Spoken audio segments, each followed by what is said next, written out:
morning, good afternoon, good evening, ladies and gents. This is your boy Casanova from Orlando, Florida, on this awesome international podcast. Good wine and great laughs, the podcast for wine lovers, summer movies reviews, and hot topics discussions. If you are new to my YouTube channel, I am Casanova. Welcome to Casanova, ladies and gents. What I do here every Saturday morning at 10 a.m. I always have the wine of the day. I'm going to give you some information about this wine. I'll drink it and I'll let you know what I think about this wine, followed by the topic of the days. Yeah, you'll tell you shortly. You saw already on the thumbnail what the topic of the day is all about. But I'm going to talk about this shortly. And during the months of June and July, what I do is I always do summer movies review. All the movies that come on the movie theater or on the Netflix or Amazon Prime or any other platform that has come between these 2 months, I will make a review and let you know what I think about my experience going to the movie theater or what I think about the movie itself. All right, so once again, ladies and gentlemen, if you like what I do, all I ask from you is to click on the like button. Please click on the subscribe button and share my work with at least 5 people that you know. All right, I appreciate your support. And today is Saturday, August the 23rd, 2025, and the weather here in Orlando is going to be with scattered clouds with possibility of isolated thunderstorms, highs of 87 and lows of 87. Highs of 87, lows of 76 degrees, ladies and gents. So, all right, before I jump on the topic of the day, let's jump on the wine of the day, ladies and gents. Well, as you saw on the thumbnail, I'm going to be talking about Air Canada, and I went to the Total Wine to find a Canadian wine.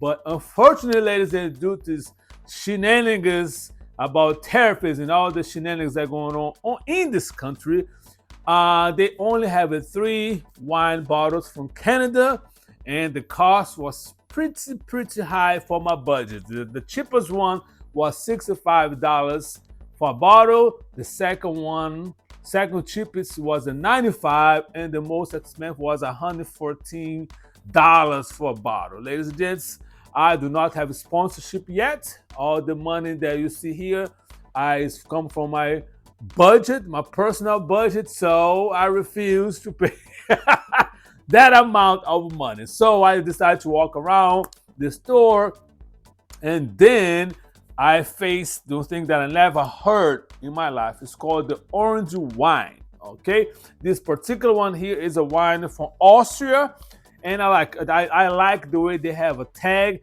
that gives you some more information towards the orange wine is all concerned. It's not wine made by orange. It's related to the color. So let me break down for you right here. I took a picture and say here, orange wine, how it's made. Leaving the white wine grape skins in contact with the juice during fermentation. An ancient technique gives orange wine its distinct color and taste. Flavor, complex and enticing, melding the refreshing qualities of a white wine and the robust, full-bodied flavor of a red. Enjoyed with curry, beef, fish, Middle Eastern cuisine. The wine's depth of flavor pairs beautifully with rich, savory dishes. All right, so they have a different type of brands for different country. And I like this one because, first of all, I believe, if I'm not mistaken, I think I just have one Austria wine, but I'm not sure if I have because I'm looking through my wine collection. Normally, if I like the wine, I purchase a second bottle to keep in my collection. I do not recall having it because some of the wines do not have the time to replace. And some, when I moved, I throw a bunch of empty bottles that's supposed to be replaced. So I'm not 100% sure if I have Austrian wine or not. So anywho, it's called right here, ladies and gents. It's called Orange. All right. There's the name, I don't know, Gruner Veltliner, I think. He say he's a vegan friendly. He say this wine is made from the Gruner Vintage grapes left to ferment on the skins to develop a subtle orange hue and a rich textural, spicy complexity. It is perfect match for spicy and strong flavored foods. Alcohol percent of this wine here is 13% alcohol. Once again, it's a product of Austria, ladies and gents. It's a vintage of 2023. A picture of this wine is going to be available on all my social medias. Whew.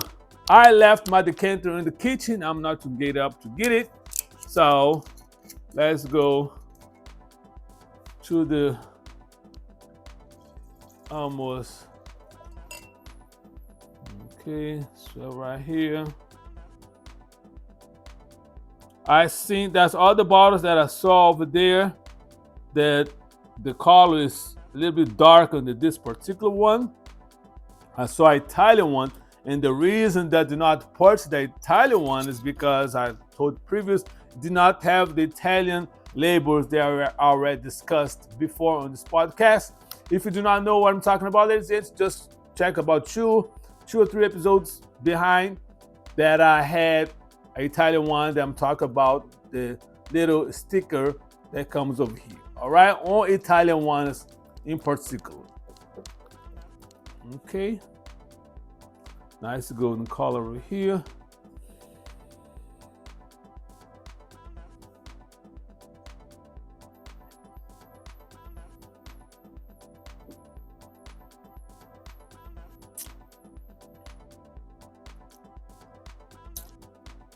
It is a different taste, ladies and gents. In my personal opinion, this particular brand, there is a little tart end of your palate. I will have to purchase another one, even though I may buy the Italian one that I just told about it. They do not have just to see the difference between the excuse me, the orange wine made in Austria and the orange wine made in Italy. The climate, the altitude, all these make the difference on the flavor. So for this particular one, ladies and gents, excuse me, I will give a 7. Not my cup of tea. Is not something that I just love it, because first of all, I do not like spicy food. So for me to pair this wine with spicy food, it will never happen, because like I say, I do not eat spicy foods. So, but like I say, information is here, ladies and gents. You can take a look at it, and hopefully, if you do not do on the next episode, I will do on the first Saturday of September. I will do the other one, the orange one from Italy, just to see the difference. All right, ladies and gents. So my personal opinion about this wine, I will give a 7. So it's up to you now if you want to go get it. This particular one right here. And the picture of this wine bottle is going to be available on all my social medias, as I stated before. All right, so let's jump on the topic, ladies and gents. And the topic of the day for season 11, episode number 4, is Air Canada Flight Attendants Union victory against corporate greed. Ladies and gents, so I gave credit to CBC News. All the 3 videos that I'm going to play today is from them, and the description is going to be, the link is going to be available on the description of today's episode. All right, so I got my snack right here. I got my Brazilian snack. I got my popcorn. It is showtime.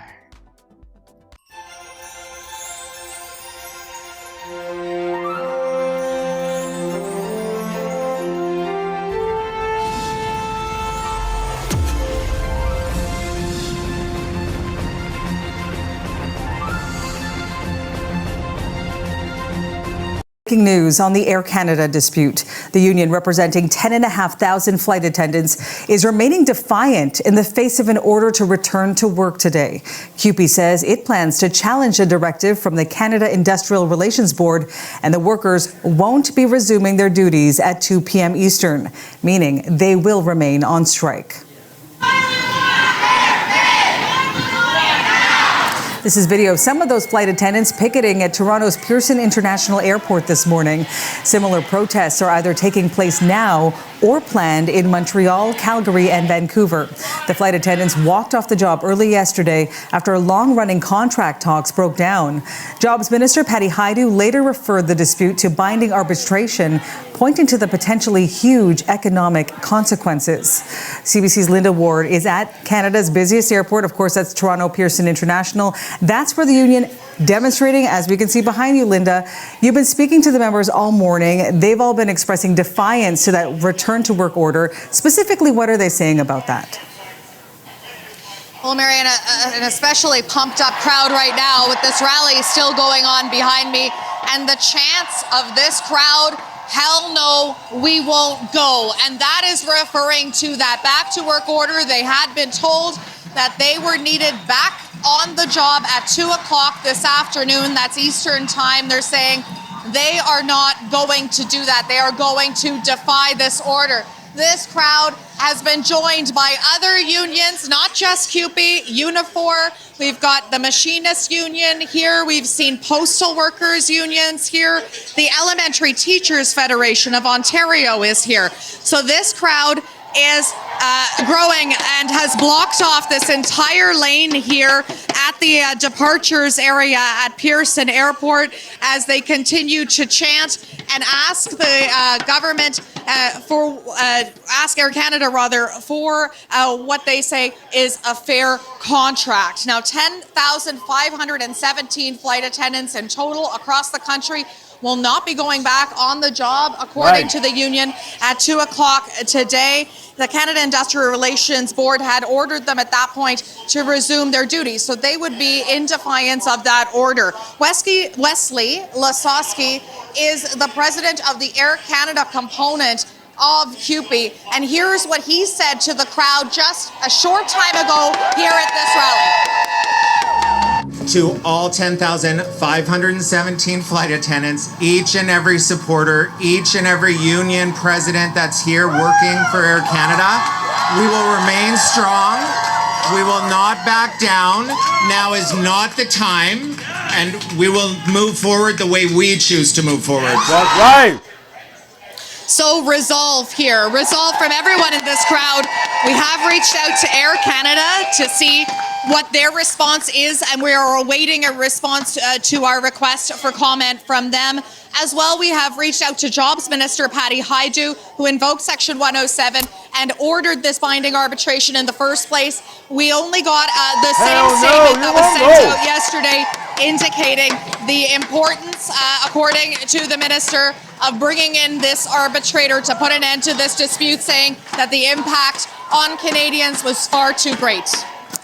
For passengers, though, Linda, now there may be even more confusion, because for a moment at the beginning with this breaking news, it seemed there was a glimmer of hope for those hearing that operations were resuming, and now we're hearing this defiance from the union. And you've been talking to travelers there at the airport. What are they saying as things continue to change throughout the day? But while this rally is going on out here inside of this terminal, there are people lying all over the floor. They don't know where they're supposed to be going. They don't know when they're going to be able to get on a plane to leave Pearson Airport. Some of them have been here for days, and then they were given the news by Air Canada that flights were expected to resume tonight. That news, of course, was contingent on the fact that flight attendants were supposed to be back on the job today. So that is now up in the air. We're not sure exactly what that means for those passengers, and they're not able to get any answers either. Here's one man I spoke with who's been sleeping on the floor at Pearson since Friday. I have a child here, so I'm just hoping and praying something happens. I tried without flight options, and I got a mail that there's a phone number to call. I tried for like forever, never went through. His younger brother is where? In Winnipeg. And you're trying to get back for your son's birthday? Exactly. Oh my gosh. With him. So again, just no answers for people. And with this news now, this uncertainty becomes even more uncertain, Marianne. And I know you'll be there at the airport throughout the morning. Linda, we'll check in with you as things continue to develop today. Thanks so much. That's the CBC's Linda Ward. And for his perspective on these developments, let's bring in Stephen Tufts. He is an associate professor of labor geography at York University. Thank you so much for talking to us today. Good morning. Okay, as we heard Linda just saying, there's a lot of confusion now. So let's talk about this report that the union is saying it is going to defy the back to work order and remain on strike beyond those orders to return to work today. What do you make of that? Well, I think this is the chickens coming home to roost. Air Canada has taken, and other employers, federally regulated as well, have really taken advantage of trying to pressure governments and governments conceding to their demand to order people back to work with this section of the Canada Labour Code, Section 107. And it's deemed unfair by workers. It's seen as an infringement on the rights to bargain freely. Right. And when you have a strike mandate vote of 99.7% of flight attendants, that's an indicator that flight attendants want to make significant gains in this round of bargaining, and they want an agreement that they bargain, not that's imposed on them through a binding arbitration process, which will undoubtedly fall far short of what they're demanding currently at the table. Can the union legally defy that back to work order? Well, this is where things get really messy. There have been historically in Canada unions defying back to work orders. More recently, education workers under CUPE in Ontario. And historically, if we go back even further, 1980s, Grace Hartman, president of CUPE, was jailed for 45 days when health workers refused to go back to work in Ontario. So there are precedents for this. And this is a case where what happens when governments who are seen to take an unfair path to get collective bargain, to influence collective bargaining in the sector, when workers just say enough is enough and they don't show up to work. So this means that there's even more uncertainty in the sector, even more disruption, and probably even more chaos for the next few days. Definitely not what travelers want to hear, especially if they're wondering what's going to happen with their flights and future travel. For Air Canada, though, what can they do to ensure that the workers do go back and that flights can resume if that's what the order is? Well, if Air Canada can actually bargain like an employer does in most private sector parts of the economy.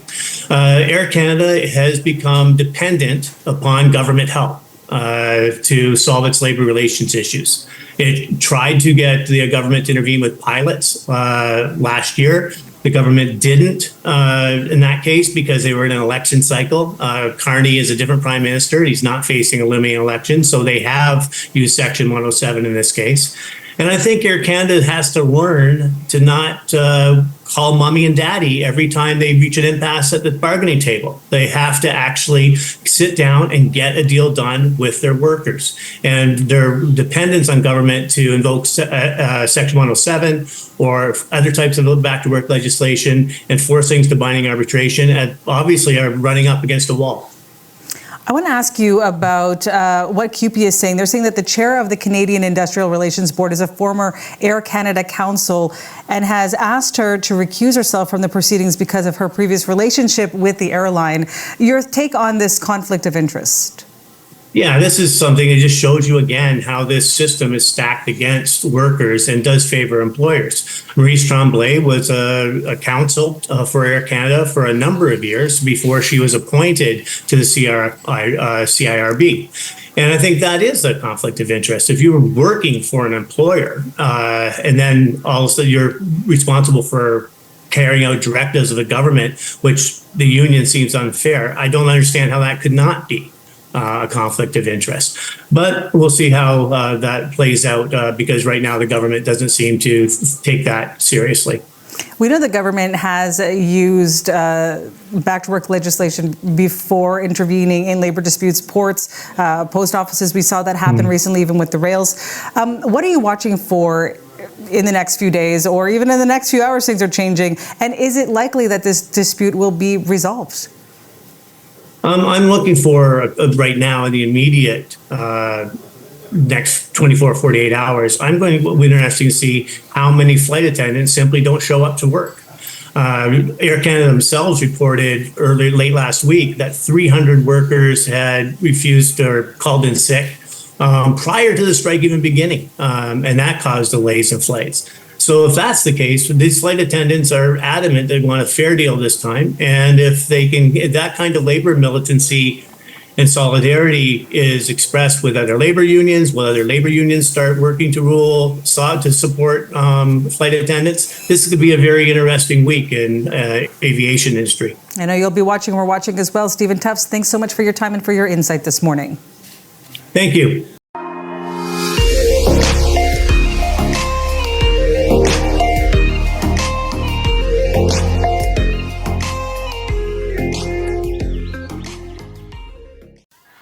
So now, for more on this, we've reached Mark Nasser. He's the Executive Vice President and Chief Operations Officer at Air Canada. Thank you for joining us today. Good morning, Arthi. So, Mark, yesterday it appeared that Air Canada and the union were still far apart in terms of negotiations. Talks had taken a pause since the previous Friday. What changed overnight? We've been in discussions with CUPE for about 9 months now, and we've always been committed to reaching a deal at the table. I think if you consider the enormous amount of disruption that's happened to the Canadian traveling public, to the Canadian economy, our focus on resolving the situation, and we're just so happy that we're able to come to a deal to give Air Canada flight attendants Canadian industry-leading compensation. When it comes to resolving the situation, a CUPE representative has told CBC News that unpaid work is over. That was part of a statement that was issued following the news of a tentative deal being reached. Did Air Canada change its position on that? What can you tell us about what was agreed to there? Ground pay is settled. Our flight attendants will be compensated for their time on the ground. This has been part of our offer for several months now. It absolutely should be in there. And we're so happy that we finally reached this industry-leading deal that allows our flight attendants to be compensated for the important work, safety work, customer service work that they perform on the ground. So it's in there, and it's been in the offer for several months now. If it had been in the offer for several months now, what is it that was pausing the progress in the discussions? Because that was a major sticking point. You know, I think in the coming days and weeks, we'll reflect on what occurred. But right now, Canadians are expecting of Air Canada, of CUPE, to get the planes back in the sky and get our customers moving again. So I'm sitting here today in our Operations Control Center in Brampton, Ontario, and we've got a group of coworkers focused on doing just that. And we cannot wait to welcome our 10,000 flight attendants, each and every one of them, back in the skies when we recommence operations this afternoon. How much of a difference did it make in those talks when we saw CUPE say that a second order was going to be defied and the strike was going to continue? You know, again, what we're focused on is getting the planes back in the air and getting customers moving. And we're just so grateful that we were able to arrive at this industry-leading deal for Canada with our flight attendants. The focus right now, we've got 5,000 Air Canada coworkers mobilized to rebook our customers. We're offering rebookings both now in Air Canada that we're back in the air, as well as 120 other airlines, including our competitors. Ladies and gents, let me just pause this video real quick. And I want you to pay attention on the environment where he is right now. Take a look at it. Remember this. And when I give my 2 cents, I'm going to go back to that scenario right there. And I have something to say related to the corporate side of this airline company. Moving forward. Offering customers the ability to change their travel dates with no change fee for up to a year from now. And for those where it's appropriate, we're also offering refunds. We're going to deliver transparency. We're going to get the airline running, and we're going to make sure that we communicate with the public every step of the way on our website and our mobile app exactly what our status is. And I'm sure that is welcome news for many of those Air Canada passengers who have had their travel plans tremendously disrupted over the past several days. You know, I do want to go back to that question about the back to work order that was defied by the flight attendants, and that was at the direction of CUPE. How did that catch Air Canada off guard? And was that part of the leverage that it took to perhaps get the deal here that needed to be reached? We've always said that the best deal is a deal at the table, and we never left the table. We've been at the table for 9 months now, and we're so happy that our flight attendants are going to get the industry-leading contract for Canadian flight attendants that they deserve, and we're incredibly happy that they're going to get the chance to have their vote heard and vote on the agreement. Our focus is on recognizing the contributions of our flight attendants. It's been that way the whole time along. We're going to get the planes back in the sky. We're going to get our customers moving. And as a management team, if I may say, we know that we need to rebuild the trust and confidence of our customers and our 10,000 flight attendants. Myself and the rest of our leadership team are personally committed to doing so, and we're not going to stop until we've succeeded as such.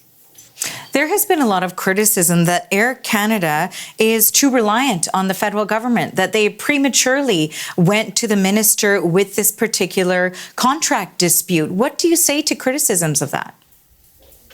I think the focus right now is getting the planes back in the air and getting customers going. And we've always said the best deal is a deal at the table. We've been negotiating, as I said, for nearly 9 months. So that was always our primary strategy. And that's exactly what happened in this case, unfortunately, after a large disruption. And now what we need to do is we need to recover from that disruption. And we just got to get people to where they need to be. We heard from the Jobs Minister, Patty Hajdu, that following these sort of the contract dispute and the issues that were being raised, that the ministry will be launching a probe into allegations of unpaid work in the airline sector at Air Canada and beyond as well. What do you make of that probe, and how will it impact Air Canada operations and the industry? For sure. I think Air Canada flight attendants achieved a historic win through this new agreement. And they will be compensated for their time on the ground. And that's what we think is right as a company. That's what we think is right as a management team. It's what our flight attendants deserve. And that's exactly what they're going to get. As to the effect on other airlines, that's not a question for me. Why do you think it took this amount of time for that groundwork issue to be dealt with? Why was it not dealt with in previous contracts? As I said, it's been on the table throughout our negotiations of this contract. And in previous agreements, this has not been something that has been raised. So this is something that CUPE has asked for. It's something that we believe is the right thing to do. That's why we've had it on the table. That's why that's now done for our flight attendants. And going forward, we've set a new standard, and Air Canada flight attendants are leading the industry here.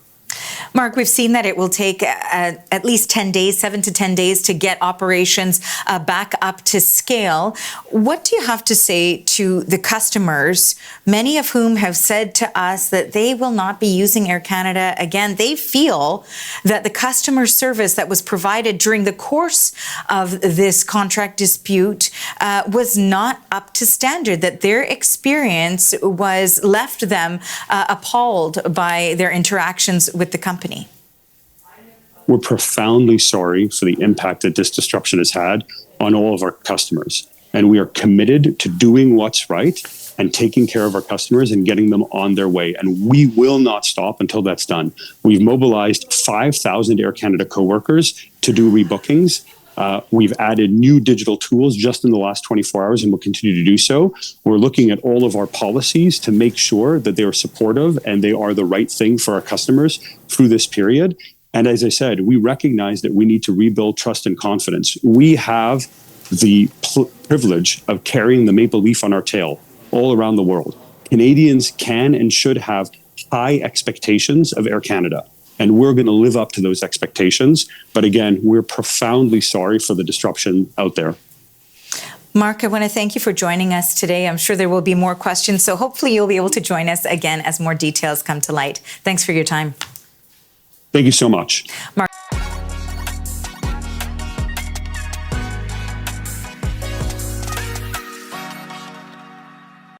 Air Canada and the union representing its flight attendants have reached a tentative deal to end the strike.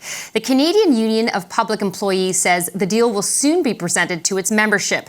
There haven't been many details on the agreement yet, but the union did say the contract puts an end to unpaid labor by flight attendants. We're so happy that our flight attendants are going to get the industry-leading contract for Canadian flight attendants that they deserve. And we're incredibly happy that they're going to get the chance to have their vote heard and vote on the agreement. We're going to get the planes back in the sky. We're going to get our customers moving. And as a management team, if I may say, we know that we need to rebuild the trust and confidence of our customers and our 10,000 flight attendants. Air Canada says flights will gradually return beginning this evening, while CUPE has advised its members to fully cooperate with resuming operations. The airline says it could still take 7 to 10 days to return to full regular service. Here to talk about the resolution of that strike is Siobhan Vipond. She's the Executive Vice President of the Canadian Labour Congress. Welcome to the show. Thank you. Great to be here. What is your reaction to the news of a tentative deal? How significant is that? It's significant. It's also good news. This is the purpose of negotiations. This is what unions are pushing for. Workers said what needed to happen, and they did it at the table as they should have been. And that's the win that we're seeing today. Yeah. So when you say they did at the table, it's it wasn't because of arbitration in terms of binding arbitration. But CUPE did say today that, as I mentioned, unpaid labor is over for flight attendants, even though we don't have details of that. And Air Canada is saying that to CBC News today that it's an industry-leading deal on the table in terms of the ground work compensation.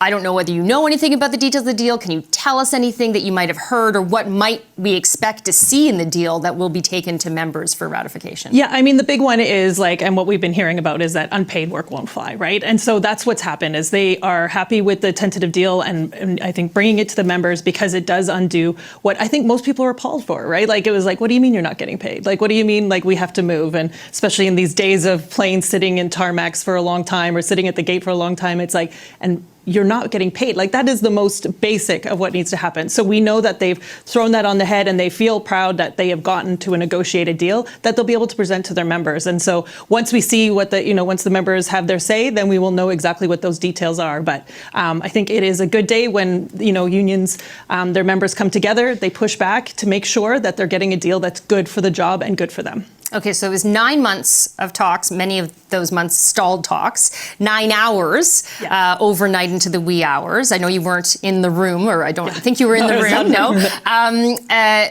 We did see a statement from the Canadian Labour Congress earlier today saying essentially that you believe that what the pivotal catalyst was the CUPE being willing to defy the back to work order. Why do you feel that was the impetus for actually getting a deal? Well, introducing 107 was an overstep by Carney and the government because they were interfering in the process of negotiations. So once that happened, they needed to back away because the idea of going on strike is to put pressure on. But we heard from the CEO of Air Canada, they felt no pressure because they were just going to make a phone call and get 107, and then they thought then it's just going to be done. So their goal wasn't actually to negotiate a deal. But then once those workers stood up and said, actually, no, we are going to take our right to strike, we're going to do it, and we're going to take our labor away, which is the power of workers, then guess what ends up happening is you have to go to the table, you have to find a solution, and the solution is a deal. So pressure, it happened, but that is the power of the negotiating table. And whenever, government oversteps by, introducing 107 like this, it is interfering with that process and the balance of power. Now, last night on the show, Jobs Minister Patty Hajdu certainly didn't characterize it as an overstep or even a misstep. She defended it by saying that it was clear that Air Canada and CUPE needed another tool to finish the negotiations because both sides had declared an impasse. How do you react to that? Well, I think the timeline, as you pointed out, which is there was months of it not happening. Then last Friday, as we're so far behind, it's impossible to happen. Then they sit at the table and are able to get it in one night.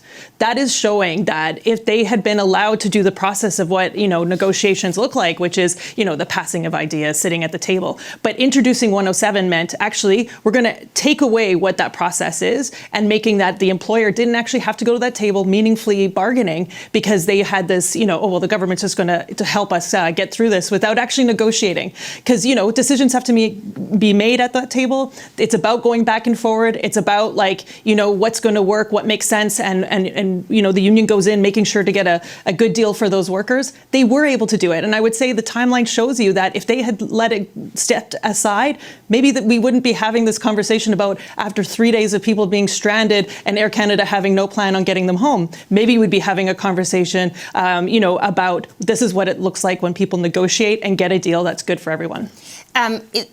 From a union perspective, I'm wondering whether you think there'll be any impact politically for this government because of its very quick invoking of Section 107, especially in terms of support from unionized workers or from Canadian workers. Will they pay any kind of price for having done that and then clearly last night not saying it was a misstep? Well, listen, this is not what Canadians voted for. I don't think we definitely union members were not voting for someone who was going to interfere in the constitutional right to, free collective bargaining. And that's what happened in this process. So does the announcement of the probe into unpaid work that the minister made last night make any difference? Does that mitigate things? Or sure, have a probe, but why didn't you have it 9 months ago when they started and it was very clear that this was actually an issue? So we're having it now at a pressure point. What we need to see now is actually that 107 is struck from the labor code, because what we have to have is that we have to have laws and rules that mean that government is not overstepping and interfering in the process. That is what comes from labor peace, which is a good relationship between an employer and a union, and that happens when they're able to be at the table and find an agreement, get a deal, and do what's good, and hopefully do that without labor disruption. That's not what happened. It was an introducing of this, you took away that, and then it's like, oh, unpaid, CUPE has had a great campaign, unpaid work, won't fly, for a year. We, can talk to people on planes and they've heard about it. And suddenly the government learned yesterday that unpaid work was a problem. It's going to be an issue. We need to see a government that is not going to hold up, CEOs and, profitable businesses on the backs of workers. We need them to stand up and step up and, show up for workers. So you want Section 107 gone. Yes. I know it's also being taken to court by the unions, but you would like the government to get rid of it before it even has to go through the whole court system, is what you're saying. Sure, like we've seen in the last... is there fear that they will invoke it again? Well, they've invoked it so many times in the last year, right? We saw it... I was going to ask about that in terms of the pushback this time. What do you think is the difference in terms of the pushback compared to the previous times, whether we're talking rail workers or Canada Post? Yeah. Why was this the moment of defiance and also all the unions saying, whoa, that's enough? Why this moment? Well, we're democratic organizations, and this time the workers were like, we are not going to go back. They made that decision. The union was backing them. They had the ability. That's why it is this moment. But it's also the first time, the second time. I think people are doing what's best for their members to get a deal. That's what they're going to show up and do every time. And the labor movement is united behind this, right? Like, we've had an emergency meeting. Everybody's on that call. Everybody is there. Everybody's showing up because we know that the right to strike is fundamental to the balance of power that needs to happen when you have a union. This totally undermined that, and I think it really showed how bad, because it wasn't introduced after there was an impasse. It was introduced within hours, assuming that they're trusting one side, but not listening to the other side about, actually, we're going to get a deal. Thanks for your time. Really appreciate it. My pleasure. Thank you.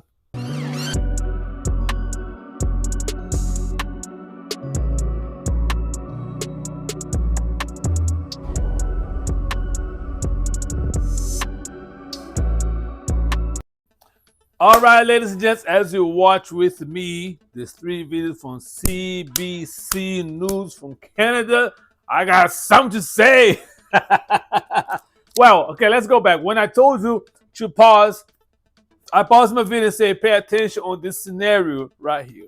There's a lot of things that happen on corporate, because all these people that are in the building with the AC on the heat on, they have no clue what's happening in the ground as far as the aviation is concerned. Now, if you wanna, there is a Casanova. How do you know this information? Okay, if you go back, go ahead. If you want to know more details about it, go back to my YouTube channel or my podcast, not YouTube channel. Let me clarify. My YouTube channel came 2 years after I started this podcast. So if you go to Spotify or if you go to iHeartRadio, you're going to see the beginning of my work on the podcast. And I believe in 2020, when I started, and that was right in the midst of COVID, I have 2 podcast episodes related to the aviation industry and what's going on with COVID. And I have 4 flight attendants as my guest.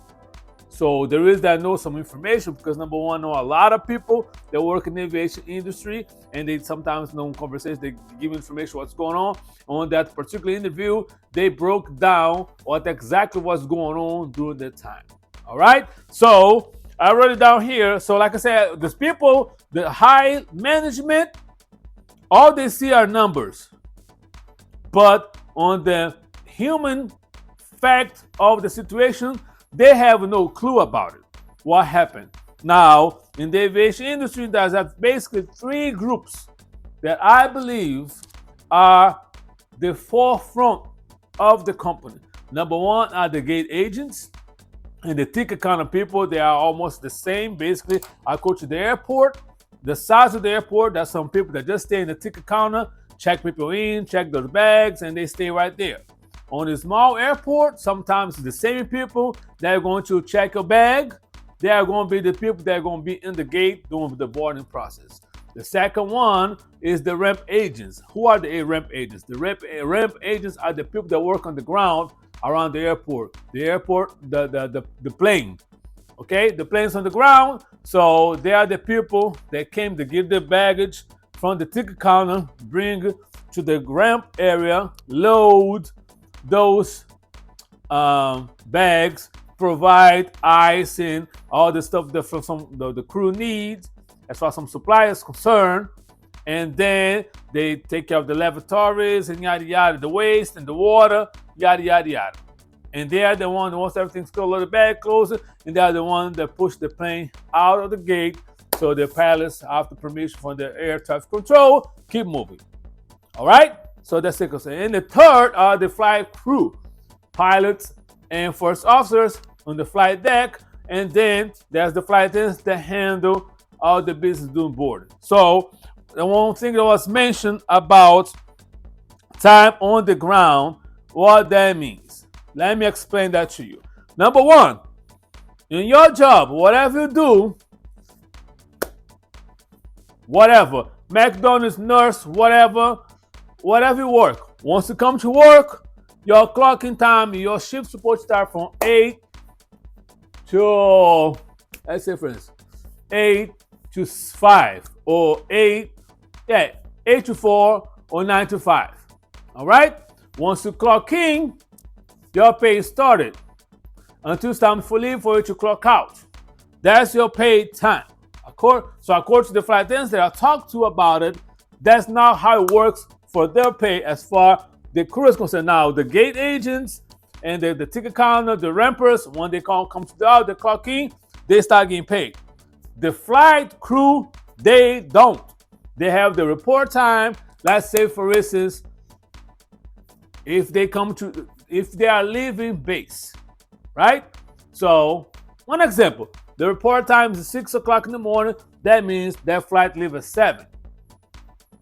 Now, that flight attendant should be on that plane by 7:05 because it's vary according to different airlines. But some airlines, if the report time for the flight attendants are 6 a.m., so the boarding is supposed to start at 6:15 a.m. So flight attendants have, sometimes they come early, but they have basically 15 minutes to do whatever they need to do to make sure everything is okay for the flight. Pilots, they have a conversation with them, yada yada, and move forward. Now boarding started at 6:15. So that means on that period of boarding that the flight attendants are doing whatever they're doing, assist the bag, and I fly a lot. I know, I travel all the time. So one thing that people need to understand, flight attendants are not required to carry a bag. They are there to assist with your bag. So if your bag is too heavy, ladies and gents, you cannot lift it. You should check that bag. Because flight attendants, if you get injured, lifting your bag, they're going to be out of the job. And the compensation is very minimal. So who's going to be paying for their bills? It's not going to be you. So once again, if you cannot lift your bag, you should check it. So all their work that the flight attendants are doing during the boarding process, that's free money. They are not getting paid. That's what they're talking about. No time on the ground. The planes on the ground, they still do a lot of work but they are not getting paid. The only time that they pay started is once the main cabin door is closed and the brakes from the flight deck has been released. That's when that pay started. Now, let's say, for instance, I have that happen in one of my flights. Everything's good. We board, we push back. Excuse me. The plane pushed back, and for some reason,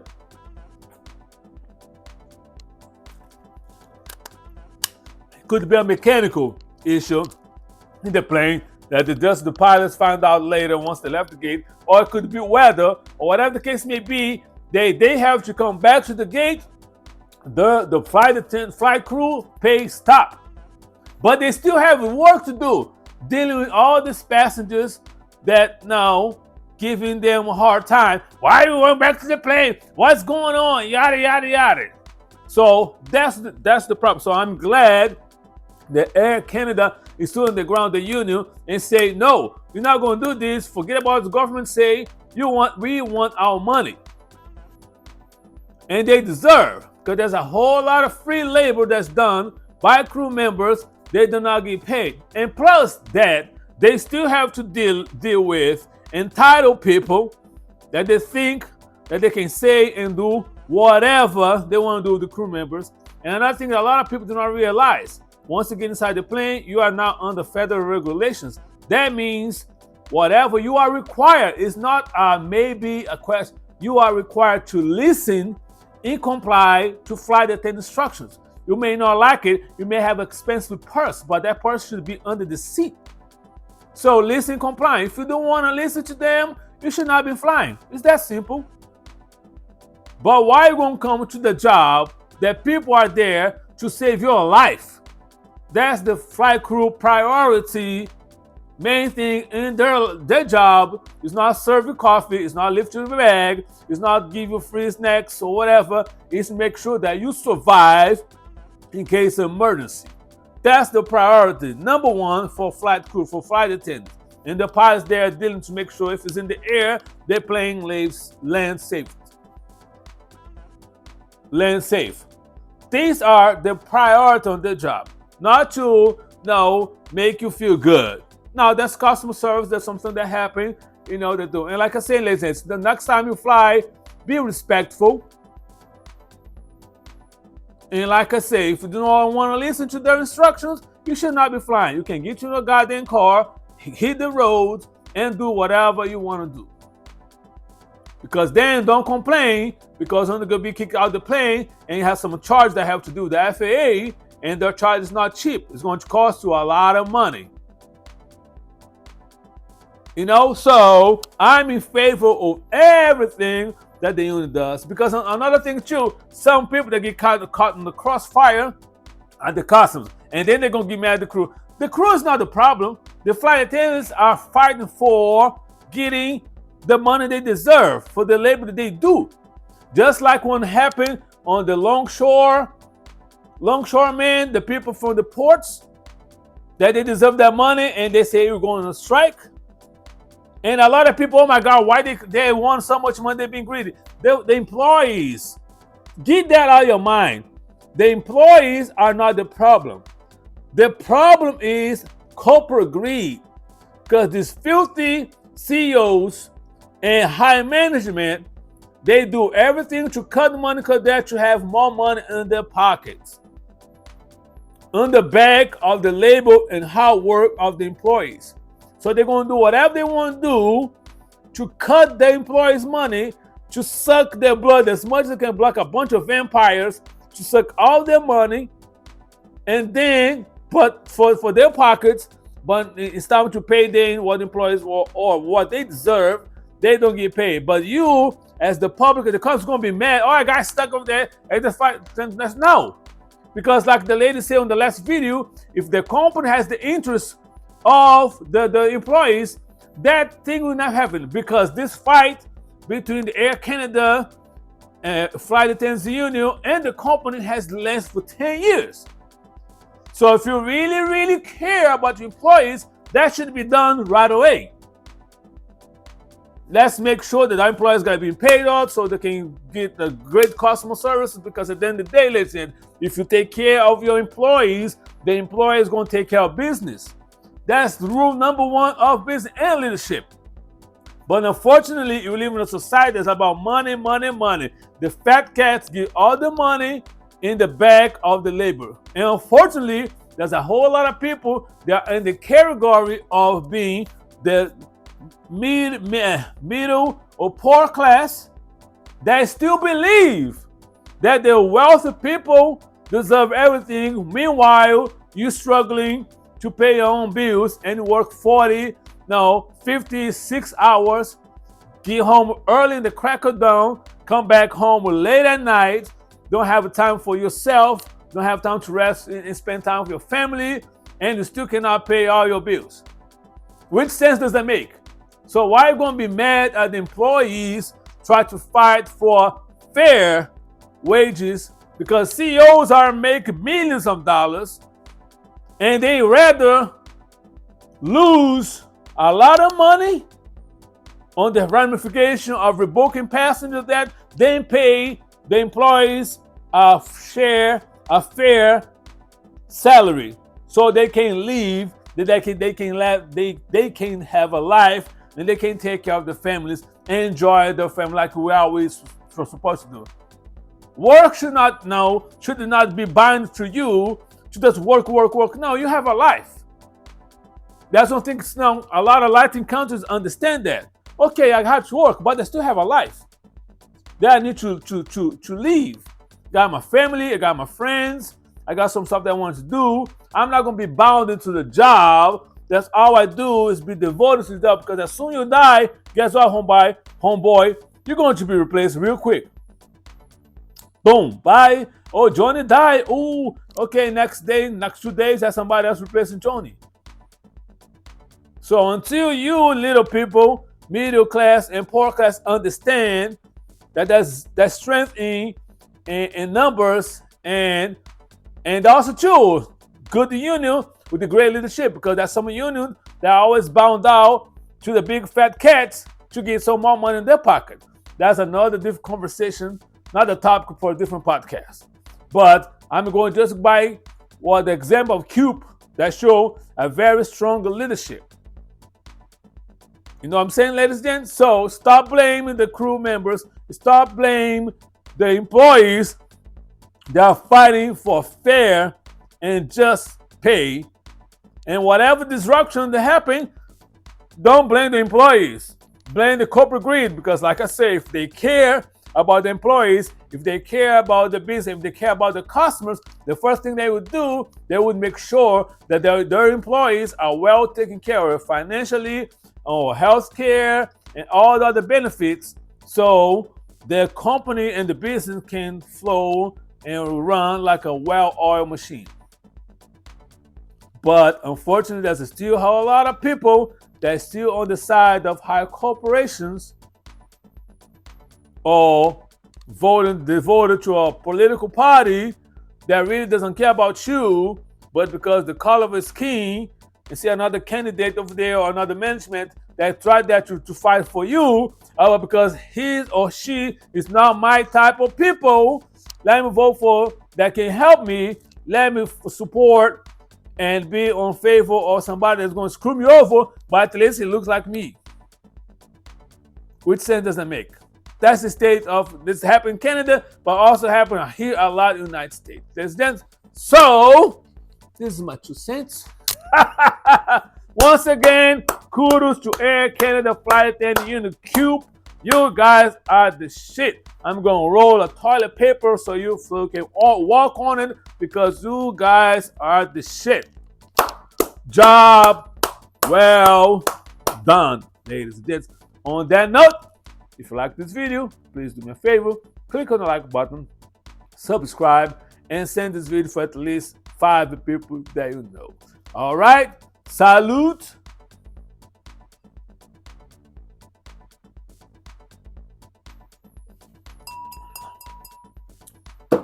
Be safe, be kind, and be blessed. And I'll see you next Saturday with another awesome podcast episode. Holla!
Spinning my rap like the push I on the block. Holding my down, sucker rappers get lost. Coming from the bottom, moving straight to the top.